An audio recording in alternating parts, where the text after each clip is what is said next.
If you struggle to build healthy habits, have problems remembering information, or feel tired all the time, then this video is for you, because there's actually a single habit that can work as a foundation to address all of these problems. The problem, however, is that most of the time we tend to underestimate the benefits of this habit. And even nowadays, with all the information available about self-improvement, there's not a lot of information accessible to the public about its benefits and its importance when it comes to developing a healthy lifestyle.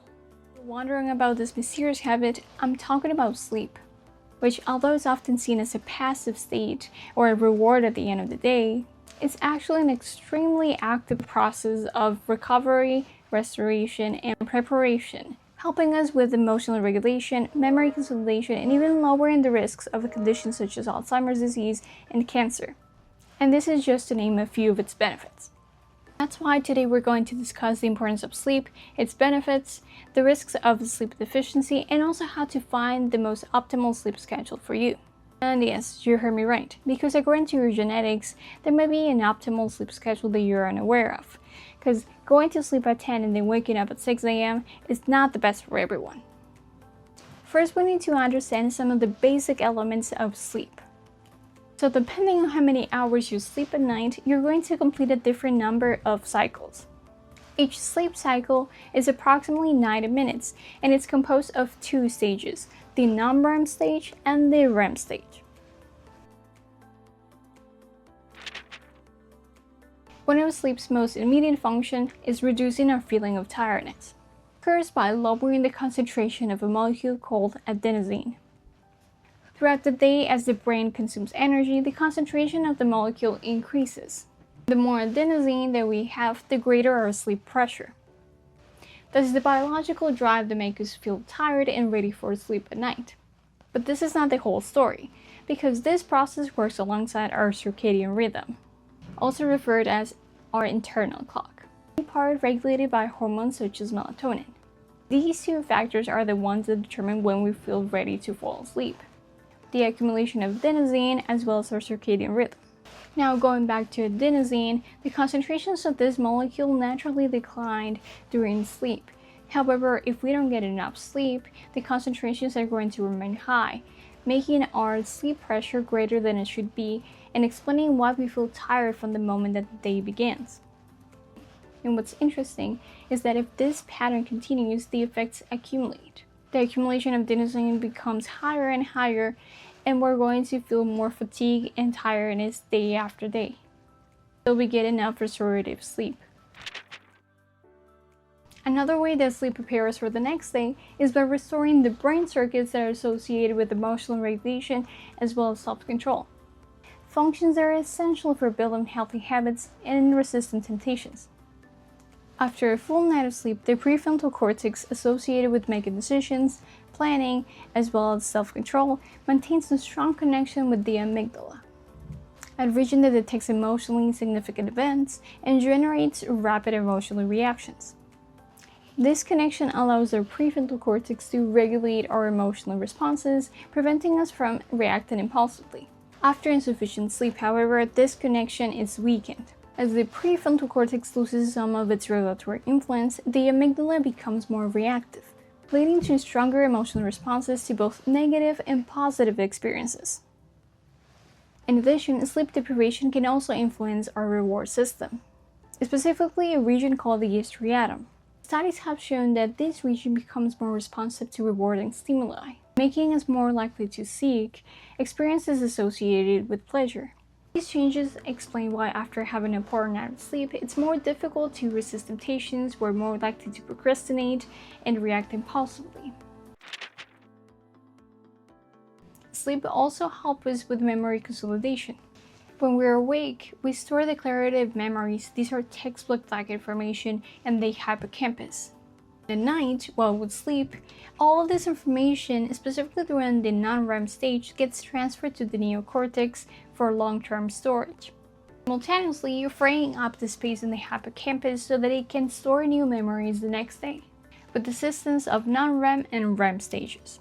In addition, procedural memories, which are associated with habits and motor skills, are also transferred to the areas where they can be stored long-term. Another fascinating function of sleep is its assistance when it comes to processing emotional memories. Because rather than simply storing these memories, sleep also appears to help us preserve the memory without causing the same emotional response. This process is thought to occur specifically during the REM stage, when the brain is highly active but the concentrations of norepinephrine, a neurotransmitter closely related to adrenaline, is at its lowest in the brain. This unique neurochemical environment allows the brain to reactivate the memories without causing the same emotional response. Lastly, sleep has been associated with lowering the risk of health conditions. Specifically regarding Alzheimer's disease, now we understand that the lack of sleep can lead to the accumulation of proteins such as beta-amyloid and tau in the brain. This is because at night, the glymphatic system, similar to the lymphatic system that cleans and removes all of the residuals, but in this case for the brain, is also going to clean and remove the toxic metabolites from the brain at night, facilitated specifically during the non-REM stage where the glial cells shrink in size by about 60%, allowing the cerebrospinal fluid to remove all these residuals. But as you can imagine, the lack of sleep can interrupt this cleaning process, leading to the accumulation of some of these metabolites. And what's interesting is that Alzheimer's disease and the lack of sleep actually work in a feedback loop. Lack of sleep causes the accumulation of the beta-amyloid proteins as well as the tau. This accumulation causes the formation of plaque in areas associated with the REM sleep, leading to a decrease of the non-REM sleep, which is associated with Alzheimer's disease. In a similar way, sleep and your immune system are closely linked. In individuals with a sleep deficiency, studies have shown that their immune system is significantly compromised, lowering their ability to fight off diseases and also causing a chronic state of inflammation, favoring the onset of conditions such as cancer, which can use inflammation to either facilitate its onset and/or growth. Now that we have discussed the importance of sleep, let's address how to improve your sleep and how much and when you need to sleep. First, it is essential to understand that depending on your age, you're going to have a different sleep demand. There's a table with the hours of sleep that you need depending on your age. However, what's important to understand is that there are different sleep schedules, and the most optimal one for you depends on your chronotype. Chronotype refers to your internal clock that regulates when you feel sleepy and when you feel awake.